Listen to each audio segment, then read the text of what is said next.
didn't think I was gonna forget you. I am outside today because obviously we're all quarantined. So we're all in the house. I'm not really going out much. We have a visitor. Say hey, Jay. Hey, let's get you out the way. So I decided today to kind of do a little bit of change of scenery and record outside, so you guys can hear the birds chirping, and you can kind of get a little bit of the sun. And obviously sun is good for the skin. So today this video is going to be about goals. Yes, you heard me right, goals. Now that everyone is quarantined, many of us have put things off, and saying that we'll do it next year or we'll do it then, and you know, I work so I can't do this. We're gonna talk about that here today. Your goals must have 4 components, in my opinion, in order for them to be obtainable or have the potential to being something that you want in the end. 1, your goal must be written down. If your goal's not written down, point blank period, it's a dream, it's a wish. It's not something that you foresee actually happening or being obtainable to you because it is not written down. You need to create, by writing it down, you're creating an action plan, essentially. You're writing it out. You're putting all of your dreams and ideas on paper. And it's not just simple as writing it down. That kind of, most people think, well, I created the list of all of my goals and my dreams, but your list didn't have any meat, it didn't have any tomatoes, didn't have any potatoes, didn't have anything hearty inside of it. Literally, it was just soup. So then that will lead us to number 2. Number 2 is your goals must be specific and must be measurable. By that, you must determine what kind of goal it is that you want. For example, if you want to lose 10 pounds, what does that look like? You know, okay, 10 pounds, instead of just saying I want to lose weight, or instead of saying I want to work in the lawyer's office, but you don't have anything additional to it. Like I said, it must be specific to exactly what the action is that you want to obtain. You want to lose 10 pounds? Great. You want to fit into a wedding dress? Great. You want to, I don't know, look better in a bathing suit. I don't know, look better naked. Those are obtainable, those are measurable goals. That's something that you can identify as something you want, and it's not just kind of outlandish in the sky. A lot of people come to trainers, including myself in the beginning, and would say, look, I just want to lose weight. And they would look at me like, okay, lose weight where? How? Like, what exactly do you want? And I can't give that for you. You can't give that to yourself, nor will you receive or get to the goals that you want, because ideally you don't even know what you want. That leads me to number 3, which are your goals must have a timeline. You can't start your goal in January and don't give yourself a timeline and then be upset at the end of that year and say, well, nothing happened. Well, then obviously you didn't incorporate the 3 things that I've already listed. Well, the 2 things I've listed already. You didn't write it down, and 2, your goal wasn't specific.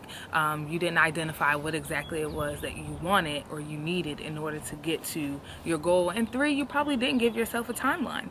Did you say in 3 months I want to lose 10 pounds, or I wanted to fit in this wedding dress before the wedding, or I don't know, I said I want to become a lawyer, I'm going to apply to law school by this time. That is giving yourself a timeline. You can't just expect that something's going to happen just because, like I said, you thought about it or you had a discussion with someone else. That applies to anything pretty much. A timeline is important when it comes to a lot of things. We have timelines when it comes to our job requirements, things that our jobs ask of us. I don't know, vacations. If you're planning a vacation with your family, you can't just up and go. There are things that are needed to be put in place. There are timeline, there are payment plans. All those kind of things have to go into play and work together. And that leads us to number 4. In creating that timeline, you must be realistic with yourself. You can't say, ideally, you want to lose 30 pounds in a week.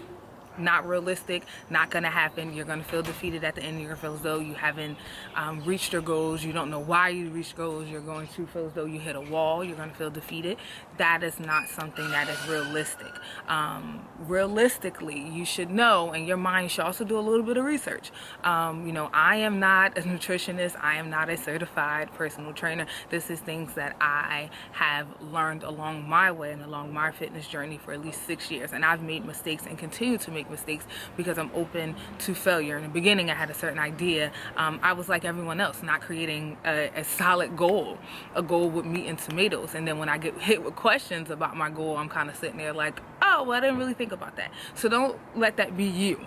Definitely be realistic with yourself. You want to lose 30 pounds. Ideally, an average amount of pounds you would lose a week is 1 to 2 pounds. And that is with an average balanced diet. That is with the combination of fitness, exercises, not just cardio, because with cardio, yes, you would lose the weight, but then now you're just skinny and then you feel as though, well, I lost my butt. Or I lost my hips. Okay, well then you need to add some weightlifting into that. But that's, you know, that's a whole nother video. But my point is, you have to be realistic with yourself in regards to the goals that you want. So let's just have a quick recap. The 4 things, once again, that you need for a goal to be obtainable, to be meat and tomatoes, for it to be a goal that you're going to get to in the end, is 1. It must be written down.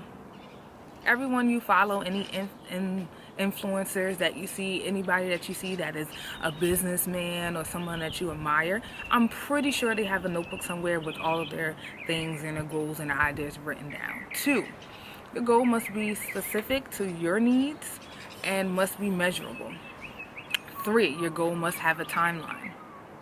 A month, a year, 6 months. If you want to get out of debt, you're not just going to say, well, I want to be out of debt. No, you're going to have a timeline for how long you expect to be out of debt. And then you can modify it if need be, but you're not going to continue to do that. You're going to try to keep it in between what you need and the first timeline that you give yourself. And then 4, it must be realistic. Let's not play with ourselves and let's not set ourselves up for failure and then come to someone like, well, I never lost the weight.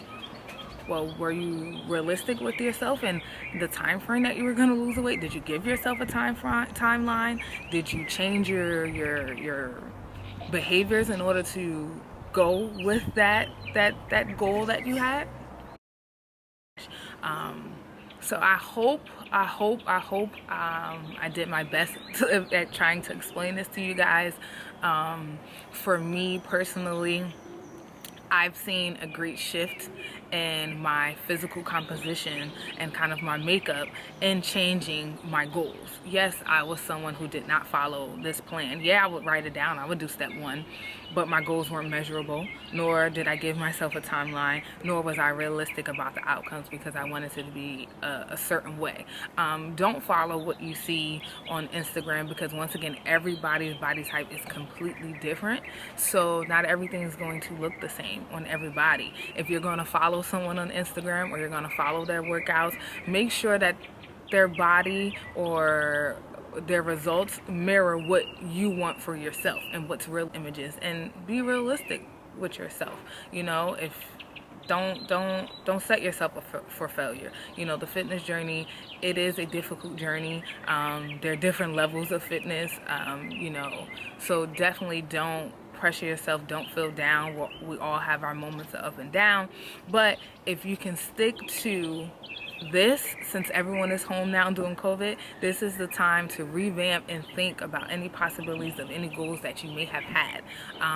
Schools aren't closed, you know, when it comes to higher education. If you were planning on applying to going to a school at some point and you said, well, I don't have time because I'm working. Well, if you're not working now, this is the time. This is that wake-up call to do that and follow your dreams, and you have the time. You're home. Yes, your children may be running around, but take the time for yourself to better yourself. But that's me. That's my little spill. I once again give this video either a thumbs up. Please share it. Please like it. Let me know if it was informative. If you guys want more information about goals, let me know what you want to hear so that I can record it and I can reach out to you guys and I can share what I know and what has helped me along this journey. Bye.